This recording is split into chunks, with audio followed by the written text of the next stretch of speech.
बदकिस्मती देखे कि DGI-SPR की सारी प्रेस कॉन्फ्रेंस तहरीक इंसाफ से शुरू हुई और तहरीक इंसाफ पे खत्म हुई। जो भी अपना हक मांगता है उन पे ये स्ट्रेट फायर कॉल देते हैं। 4.5 करोड़ सूबे का वजीर आला अडियाला के सामने बैठा सड़क पे धरना दे रहा है और जेल के अंदर बैठा एक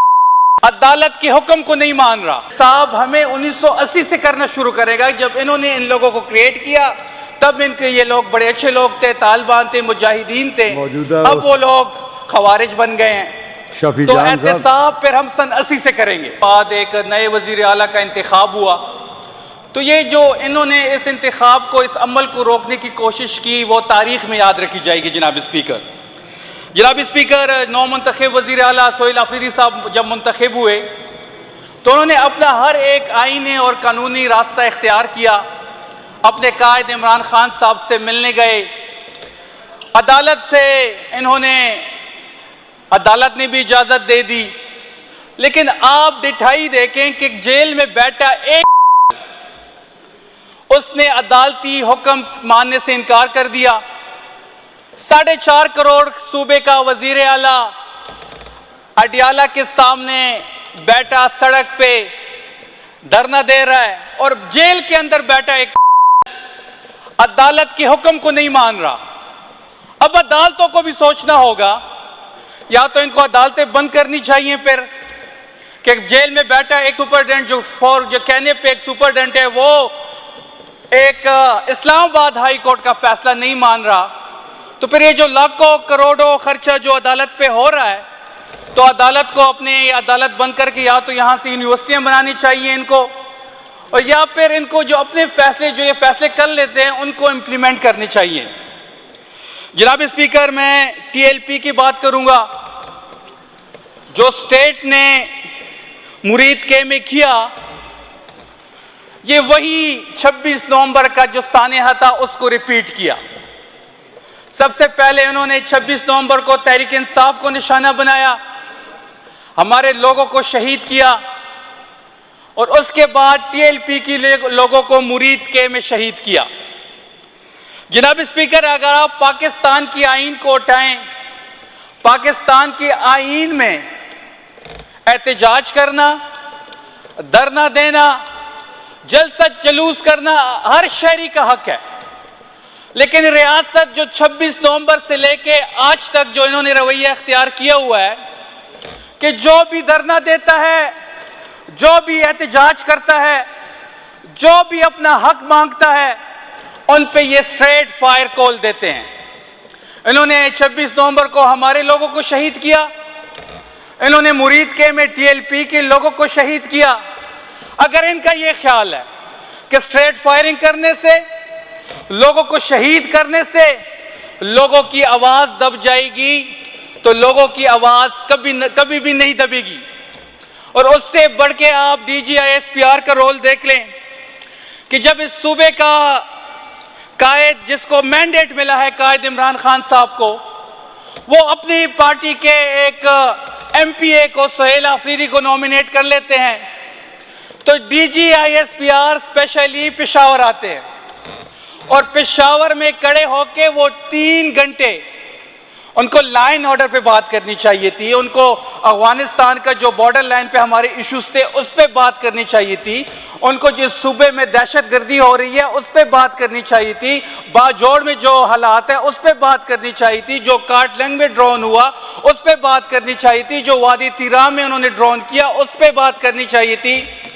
बदकिस्मती देखे कि DGI-SPR की सारी प्रेस कॉन्फ्रेंस तहरीक इंसाफ से शुरू हुई और तहरीक इंसाफ पे खत्म हुई, और उसमें इन्होंने सिर्फ एक ही बात की कि 25 करोड़ अवाम किसी एक फर्द वाहिद को हम यरगमाल नहीं बना सकते। केस तो हमारा भी वही है, हम भी ये कहते हैं कि 25 करोड़ की अवाम जो है उसको एक फर्द वाहिद यरगमाल नहीं बनाएगा। जिसको सियासी तौर पे मैंडेट मिला है, जिसको सियासी तौर पे वोट मिला है, वो ही इस कौम के सियासी फैसले करेगा। इस फ्लोर पे पिछले कई दिनों से अमन व अमान पे बात हो रही है, लेकिन कि ये ऑपरेशन भी कर देते हैं, ऑपरेशन के बाद एरियाज भी क्लियर करा देते हैं, और पिछले 2003 से लेके 2025 तक इनका यही रवैया रहा है इन्होंने हजारों ऑपरेशन किए हैं, टारगेटेड ऑपरेशन भी किए हैं, फुल फ्लैज ऑपरेशन भी किए हैं, ज़रबे अज़ब भी हो गया है और पता नहीं कौन कौन से ऑपरेशन हो गए हैं। लेकिन उसके बाद जब ऑपरेशन हो जाता है, एरिया क्लियर हो जाता है, तो ये लोग कहाँ से आ जाते हैं? अगर ये एहतिसाब की बात करते हैं, ये तहरीक इंसाफ को टीटीपी का जो है वो एक सियासी विंग करार देते हैं, फिर हिसाब हमें 1980 से करना शुरू करेगा। जब इन्होंने इन लोगों को क्रिएट किया तब इनके ये लोग बड़े अच्छे लोग थे, तालिबान थे, मुजाहिदीन थे, अब वो लोग खवारिज बन गए हैं। तो एहतिसाब फिर हम सन 80 से करेंगे। जनाब स्पीकर, आखिर में जो इस सूबे के अमन और अमान के हालात हैं वो आप सबके सामने हैं। हर एक डिस्ट्रिक्ट इस वक्त, खासकर मैं अगर अपनी सदर्न डिस्ट्रिक्ट्स की बात करूं या बाजोड़ की बात करूं या जो हमारा अफगानिस्तान के साथ बॉर्डर है वहां पे हालात की बात करूं, तो ये इस रियासती इदारे का जिम्मेदारी है कि वो इस रियासती इदारे की जिम्मेदारी है कि वो इस मुल्क का तहफ़्फ़ुज़ करें, ना कि इस रियासती इदारे का ये काम है कि वो अपनी सारी एनर्जी इमरान खान और तहरीक इंसाफ पे सर्फ करे। सुपरडेंट जो कहने पे एक सुपरडेंट है वो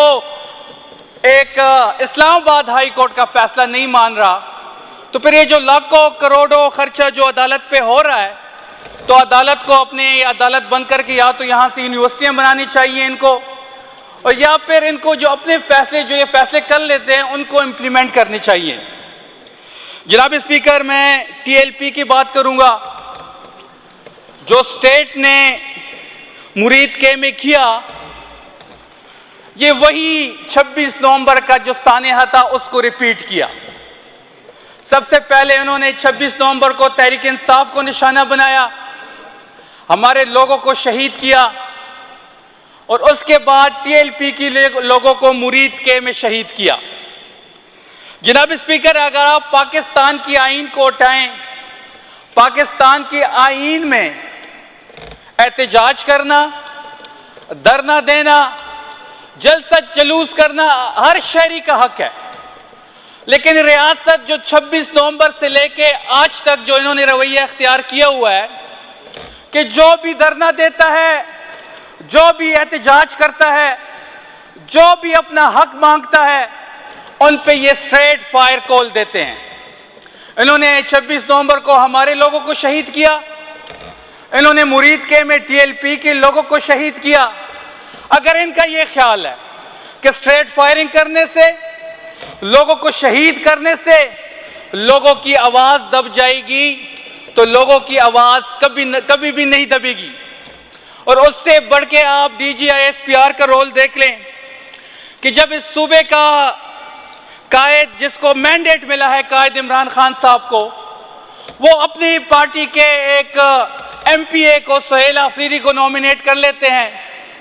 तो DGISPR स्पेशली पेशावर आते हैं और पेशावर में खड़े होके वो 3 घंटे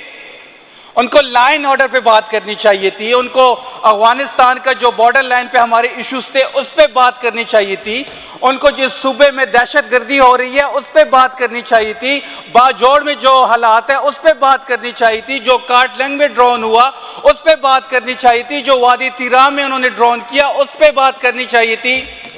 बदकिस्मती देखे कि DGISPR की सारी प्रेस कॉन्फ्रेंस तहरीक इंसाफ से शुरू हुई और तहरीक इंसाफ पे ख़त्म हुई, और उसमें इन्होंने सिर्फ एक ही बात की कि 25 करोड़ अवाम किसी एक फर्द वाहिद को हम यरगमाल नहीं बना सकते। केस तो हमारा भी वही है, हम भी ये कहते हैं कि 25 करोड़ की अवाम जो है उसको एक फर्द वाहिद यरगमाल नहीं बनाएगा। जिसको सियासी तौर पे मैंडेट मिला है, जिसको सियासी तौर पे वोट मिला है, वो ही इस कौम के सियासी फैसले करेगा।